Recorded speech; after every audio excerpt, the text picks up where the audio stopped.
guys, we are back. Okay, so long story short, guys, just trust me on this one.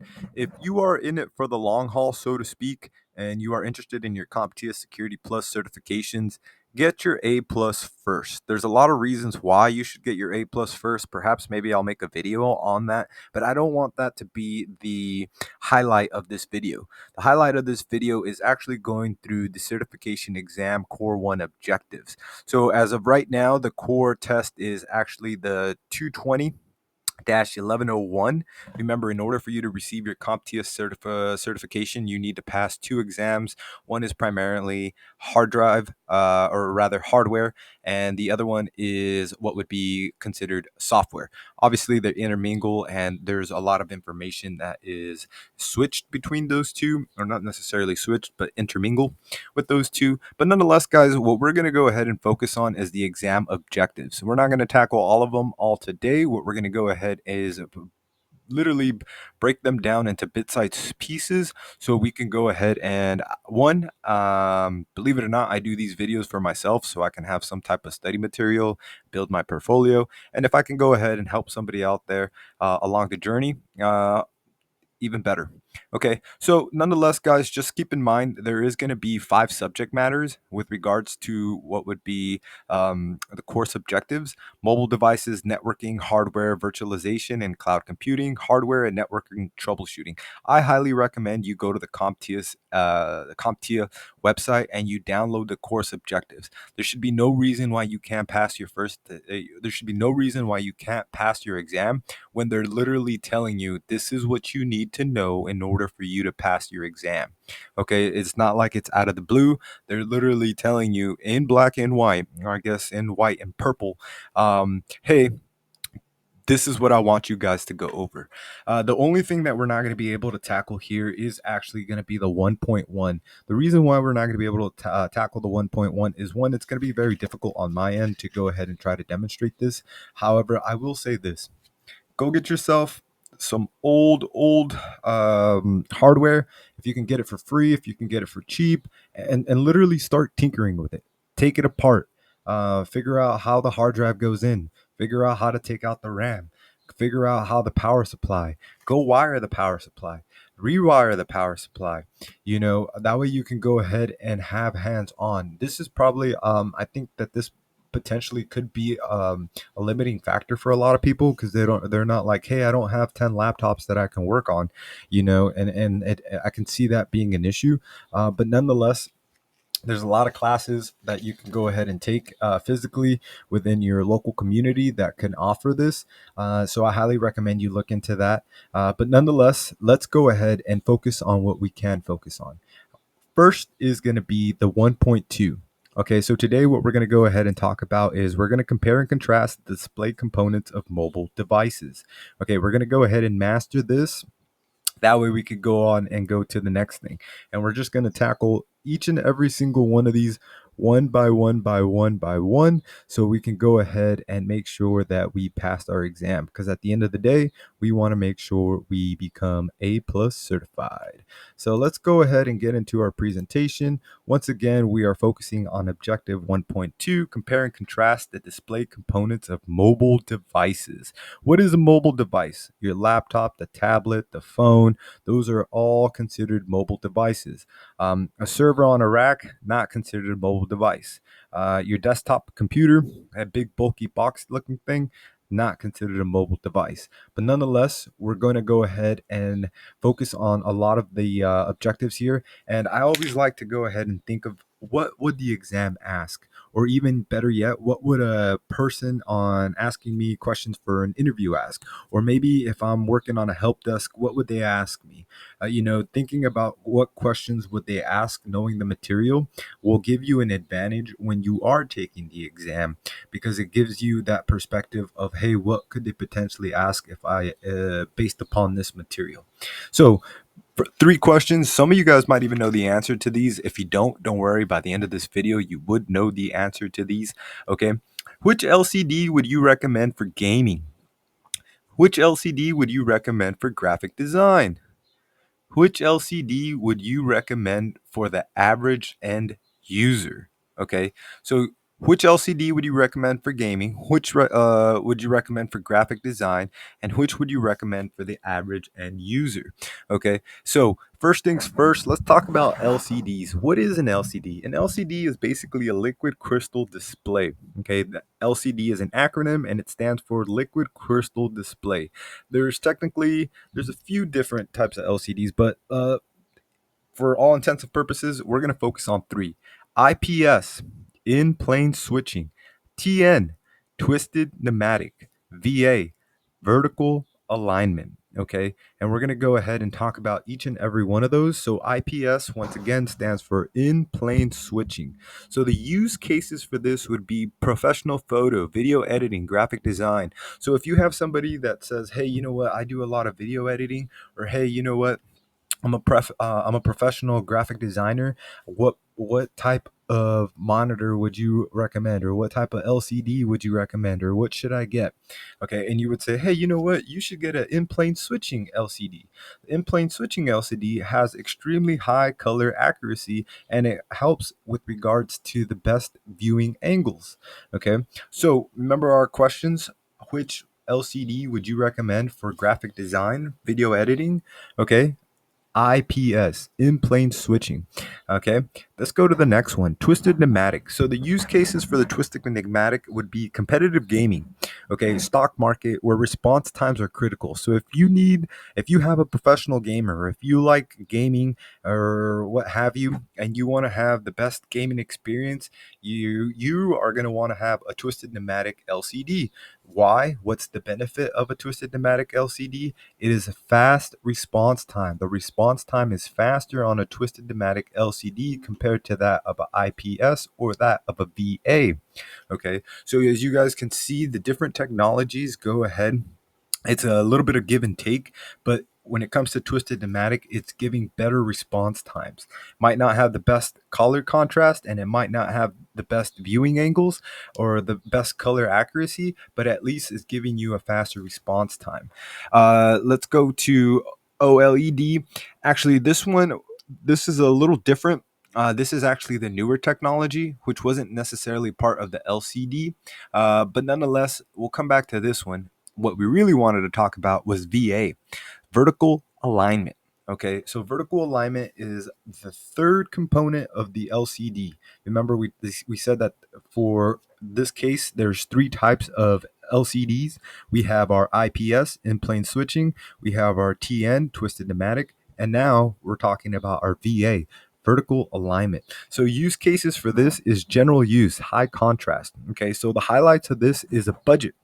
Okay, contrast ratios. So from what I read from this, they're saying that you can get a really good contrast between the black and white, so to speak. And the highlight of the VA, guys, is going to be the budget.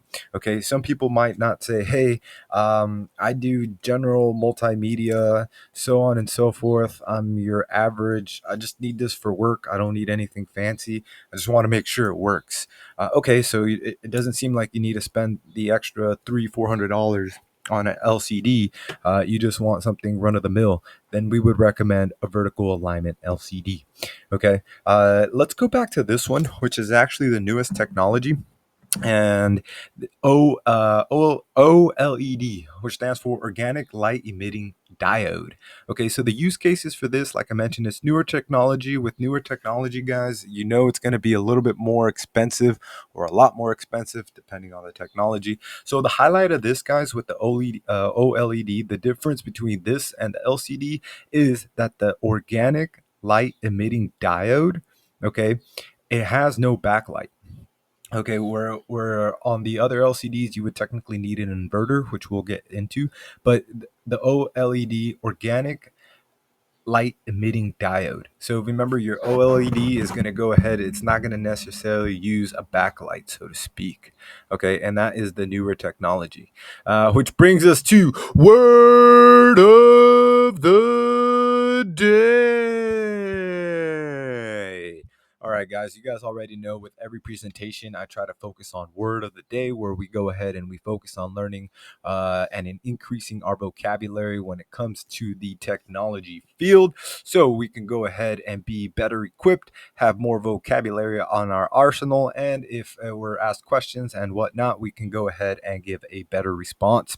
Okay, we got to know the language, know the IT language. So, word of the day, what is it? It is inverter.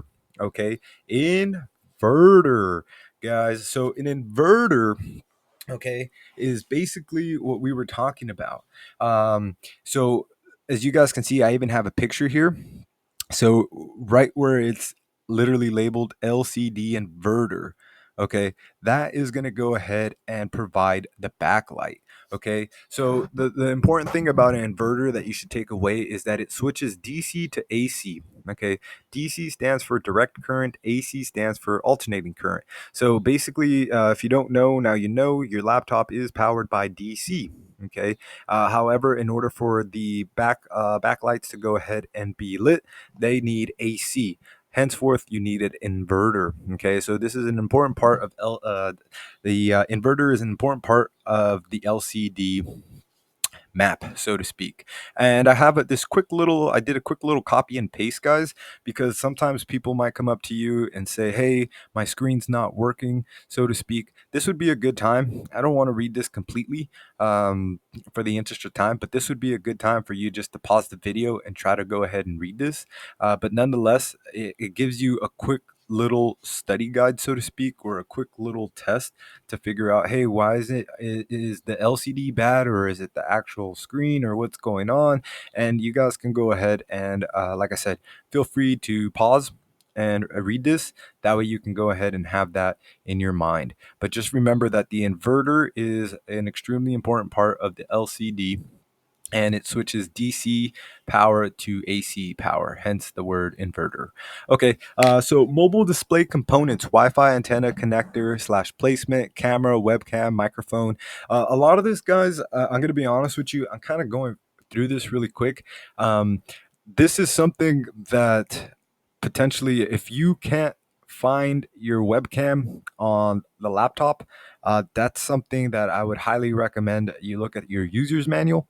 um, just just keeping that in mind. It's a different story with regards to taking the laptop apart and knowing that, hey, this thing's wired this way, this thing's wired this way. The best advice I can give you is, if you are working on a completely brand new device, completely brand new laptop, phone, tablet, and you're taking it apart, the best advice I can give you is take a picture. Take a picture of how it looks when you barely take it apart. Okay, so if you are having trouble with, hey, how was this wired, or if you come back a few hours later and you're like, what did I do, or what's going on, you have the pictures. Okay, and if you're having a lot of trouble, take a lot of pictures. But nonetheless, I think a lot of this is pretty much self-explanatory. So let's go ahead and move on to the next thing. So touchscreen. So as you guys can already tell, a lot of the things that we have when it comes to mobile devices is we're able to have a touchscreen. There's different types of technology when it comes to touchscreen. At the end of the day, guys, at the end of the day, the technology, or at least the idea of the technology, is very simple. Your screen, which is responsible for the touchscreen, it basically senses electrical signals. Okay, so if you touch the screen, it is triggered in the sense that it will sense an electrical signal to go ahead, and if you have that input, it's going to go ahead and have an output. Okay, as you guys can see here, there's different technologies. A lot of these technologies might be for even ATMs. Okay. The one that I really want you guys to focus on is the capacitive touch screen. Okay. That technology is basically what a lot of devices that we have out in the world is what we focus on. So capacitive touchscreen. So if you're interested in touchscreen technology, capacitive touchscreen is going to probably be the one that you want to focus on. The other ones, so to speak, like I mentioned, a lot of it is the same idea. Okay, it's a measurement of electrical impulses based upon the input to go ahead and give an output. Okay, so let's go on to the next thing, and the next thing is digitizer slash stylus. Okay, there is a difference between a digitizer and a stylus. The stylus is actually you can probably get a stylus at the 99-cent store, so to speak, but not anymore. But you know what I mean. You get a stylus, a cheap little stylus that will go ahead and help you, and it's basically meant to go ahead and enhance your experience with technology. The digitizer, on the other hand, this is a little bit more robust, okay, as opposed to having a rubber plastic pencil. Okay, now you have an electronic device, so to speak, where the communication between the tablet and, in this case, for all intents and purposes, we'll just say electrical pin, okay, has a better relationship. Okay, so you can go ahead and if you're doing math problems and you want to use your tablet, you're going to have a better experience with digitizer because it's married, so to speak. The digitizer is meant to be and working in conjunction with that of the tablet, your laptop, or potentially phone.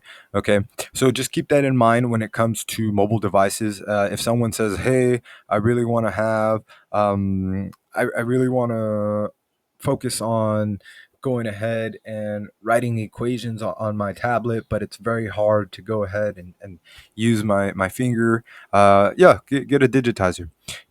One of the questions, because I have been studying for some of the question exam, one of the questions was, hey, the digitizer, or it was rather the screen is not responsive to touch. What would you recommend? And one of the first things they recommend is obviously Ocom's razor, right? Go to the least go to the path of least resistance, so to speak, and it would be check the digitizer. Okay. But nonetheless, that basically does it for us, guys. So remember, we talked about touchscreen technology. If you're interested in that, capacitive touchscreen technology is what you really want to focus on. We talked about this. We said it was rather simple. It's kind of self explanatory unless you are completely brand new to laptops and you've never seen a laptop before in your life. I'm pretty sure a lot of people can go ahead and determine where the camera is, where the microphone is, the Wi-Fi antenna connector and placement. That can go ahead and that's basically dependent on the manufacturer, right? Just remember that if you do have a Wi-Fi antenna on your home, you want to make sure that it has a direct route, so to speak. Don't have one pointing left and the other one pointing right. Ideally, you want to go ahead and point your antenna towards the devices. Mobile display components, we talked about that. Remember your inverter. Okay, you switch your DC to AC. Okay, it is extremely important for backlights in your computer. I don't want to read this so I don't bore you, but nonetheless, this is a good thing to have. Pause the screen, read it, memorize it. So that's basically it, guys. Remember the three things. And actually, let's go back to what would be these questions here. Okay, which LCD would you recommend for gaming? Okay, remember we talked about that. We're looking for an LCD with a fast response time, which would be our TN, Twisted Pneumatic. Which LCD would you recommend for graphic design? Okay, that would basically be our IPS, okay, our in plane switching. And which LCD would you recommend for the average end user? That was our VA, okay, vertical alignment. So hopefully you guys got a lot of benefit and value from this video, guys. Go ahead. I know it's been a while since I've been posting videos, but it's really hard to juggle everything all at once. But nonetheless, guys, we got another video. Mind you, if you are in your pathway to going ahead and getting your Comptia certifications, I highly recommend you start with the Comptia A plus. That way you can go ahead and get that very first baseline covered and then move on to the bigger ones. Okay, guys. So with that being said, I'll see you guys on the next one.